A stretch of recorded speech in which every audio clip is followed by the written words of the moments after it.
पर हुए हमले को लेकर पूरी दुनिया हैरान है, परेशान है। तो राष्ट्रपति जो बाइडेन ने भी इस मुद्दे को लेकर के बड़ा बयान दिया है। जो बाइडेन ने कहा है कि दरअसल पूरे घटनाक्रम की शुरुआती जांच जो है वो चल रही है। हमलावर कौन था इसका पता लगाने का प्रयास किया जा रहा है। हमलावर जल्द पकड़ लिया जाएगा। लेकिन इन तमाम बयान के बावजूद जो जांच, इसमें बड़े बड़े खुलासे हो रहे हैं, तमाम रहस्य है जो निकल के सामने आ रहे हैं। क्या कुछ है पूरी खबर देखिए इस रिपोर्ट में।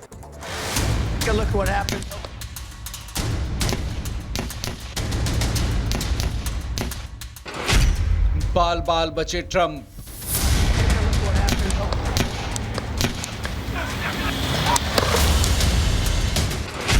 साजिश के सबूत।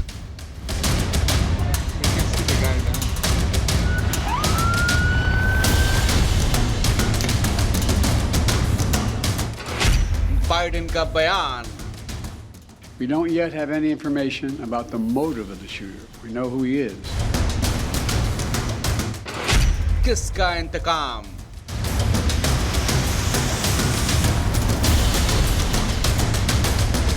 पेंसिल्वेनिया में प्रचार के दौरान अमेरिका के पूर्व राष्ट्रपति डोनाल्ड ट्रंप पर जिस तरीके से हमला किया गया, उसने अमेरिका को सन्न कर दिया।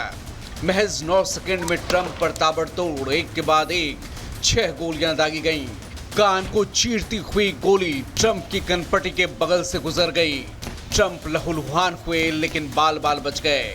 सीक्रेट सर्विस के स्नाइपर्स ने हमलावर को ढेर कर दिया। जरा देखिए किस तरह ट्रंप ने झुककर खुद की जान बचाई और पलक झपकते ही सुरक्षा अधिकारियों ने उन्हें घेर लिया और सुरक्षित बाहर ले गए। हालांकि हमले के बाद भी ट्रंप का अंदाज देखने लायक था। अब ट्रंप पर हमले के बाद अमेरिकी राष्ट्रपति जो बाइडेन ने राष्ट्र के नाम अपने संबोधन में जल्द से जल्द पूरी घटना की जांच की बात की, साथ ही लोगों से कोई कयास न लगाने की अपील भी की। The FBI is leading this investigation, which is still in its early stages.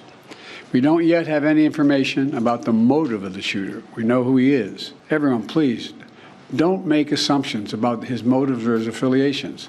Let the FBI do their job and their partner agencies do their job. I'm instructed that this investigation be thorough and swift. वहीं Biden के राष्ट्र के नाम संदेश के बीच Donald Trump के घर के बाहर उनके समर्थक जुटने लगे। वहीं ट्रंप ने रिपब्लिकन पार्टी की रैली के लिए जाने का भी ऐलान कर दिया। यानी ट्रंप ने अपने प्रचार कार्यक्रम में किसी भी तरह के फेरबदल से इनकार करते हुए अपने कार्यक्रम को जारी रखने का ऐलान किया। कल हमले के बाद ट्रंप ने सीक्रेट सर्विस एजेंट्स का धन्यवाद किया।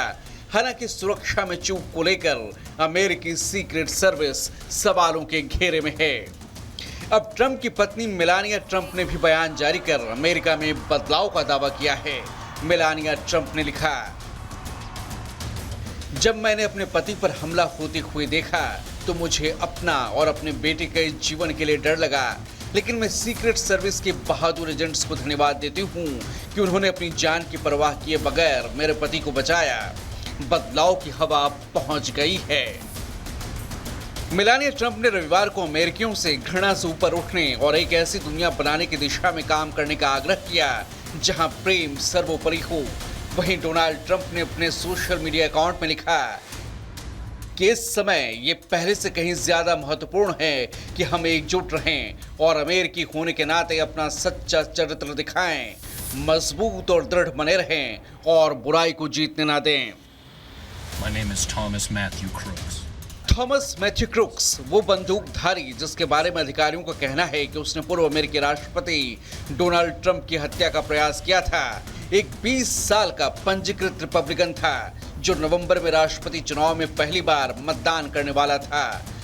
वो पिट्सबर्ग के उपनगर बेथेल पार्क में रहता था जो कि ट्रंप की रैली स्थल से लगभग 56 किलोमीटर दक्षिण में है। वहीं ट्रंप पर हमले को लेकर एक बड़ा अपडेट भी सामने आया है।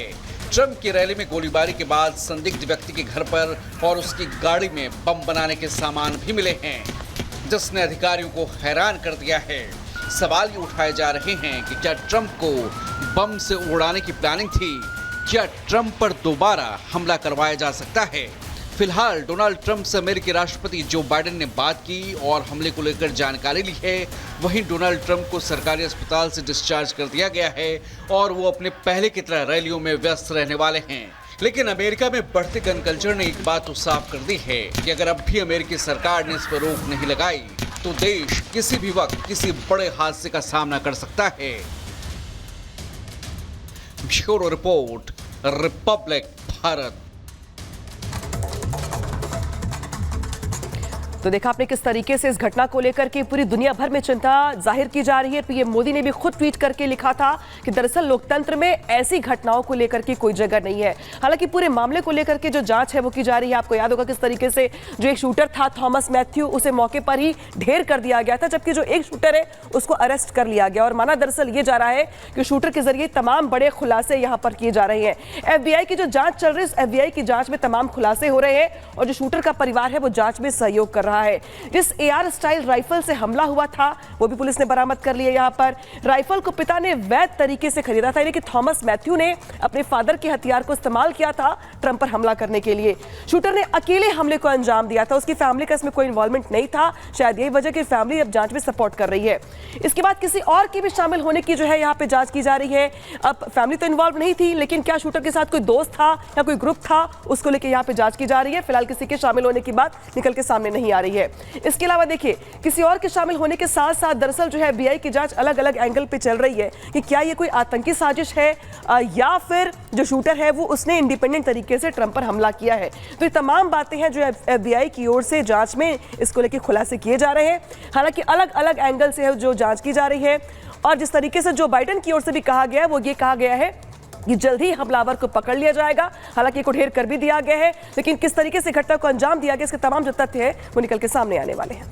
बिल्कुल, और इसलिए जांच भी हो रही है। FBI की टीम लगातार जांच में जुटी हुई है। अब आपको ये बता देते हैं कि दरअसल AR-15 राइफल जिससे हमला किया गया उसकी खासियत क्या है जो इजीली अवेलेबल हो जाती है। डिजाइन 1975 बताया जा रहा है और इसकी लंबाई की बात करें तो 986 mm बताई जा रही है। इसके अलावा आपको जानकारी दे दें, ये AR-15 वही राइफल है जहां दूर से भी निशाना साधा जा सकता है और इजीली आप अपने टारगेट पर जा सकते हैं। फायरिंग रेंज 550 mm, वजन कितना है 3.4 किलो बताया जा रहा है, करीब 3 किलो इसका वजन रहता है। मैन्युफैक्चरिंग के बारे में जानकारी मिल रही है कि आर्मालाइट है इसकी मैन्युफैक्चरिंग और ये आसानी से मिल भी जाती है। तो AR-15 वही राइफल जिससे थॉमस मैथ्यू ने हमला किया था और अब इसकी खासियत भी आपको बता रहे हैं।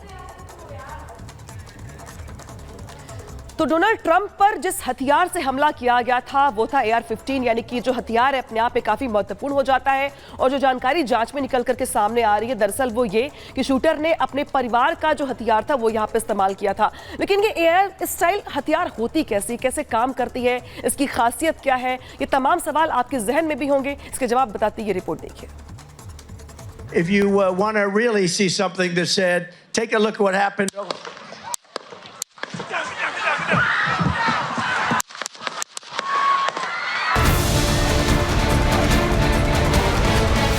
यही वो सेमी ऑटोमेटिक राइफल है जिससे डोनाल्ड ट्रंप पर हमले की बात सामने आ रही है। Take a look at what happened.